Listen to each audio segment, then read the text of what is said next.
রেলগাড়ির কামরায় হঠাৎ দেখা। ভাবিনি সম্ভব হবে কোনোদিন। আগে ওকে বারবার দেখেছি, লাল রঙের শাড়িতে ডালিম ফুলের মতো রাঙা। আজ পরেছে কালো রেশমের কাপড়, আঁচল তুলেছে মাথায়, দোলন চাপার মতো চিকন গৌর মুখখানি ঘিরে। মনে হলো কালো রঙের একটা গভীর দূরত্ব ঘনিয়ে নিয়েছে নিজের চারদিকে, যে দূরত্ব সর্ষে খেতে শেষ সীমানায়, শালবনে, নীলাঞ্জনে। থমকে গেল আমার সমস্ত মনটা। চেনা লোককে দেখলেন অচেনার গাম্ভীর্যে। হঠাৎ খবরের কাগজ ফেলে দিয়ে আমাকে করলে নমস্কার। সমাজবিধির পথ গেল খুলে। আলাপ করলেম শুরু।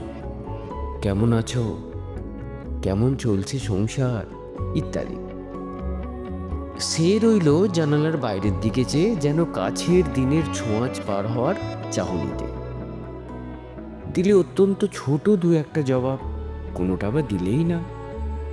বুঝিয়ে দিলে হাতের অস্থিরতায় কেন এসব কথা, এর চেয়ে অনেক ভালো চুপ করে থাকা। আমি ছিলাম অন্য বেঞ্চিতে ওর সাথীদের সঙ্গে। এক সময় আঙুল নেড়ে জানালে কাছে আসতে। মনে হলো কম সাহস নয়। বসলুম ওর এক বেঞ্চিতে।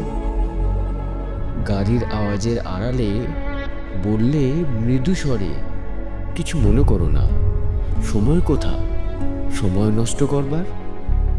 আমাকে নামতে হবে পরের স্টেশনে। দূরে যাবে তুমি, দেখা হবে না আর কোনোদিনই। তাই যে প্রশ্নটার জবাব এতকাল থেমে আছে, শুনবো তোমার মুখে। সত্য করে বলবে তো? আমি বললেম, বলবো। বাইরের আকাশের দিকে তাকিয়ে শুধলো, আমাদের গেছে যেদিন, একেবারেই কি গেছে, কিছুই কি নেই বাকি? একটুকু রইলেন চুপ করে। তারপর বললেন, রাতে সব তারাই আছে দিনের আলোর গভীরে। খটকা লাগলো, কি জানি বানিয়ে বললেম নাকি। ও বললে, থাক, এখন যাও ওদিকে।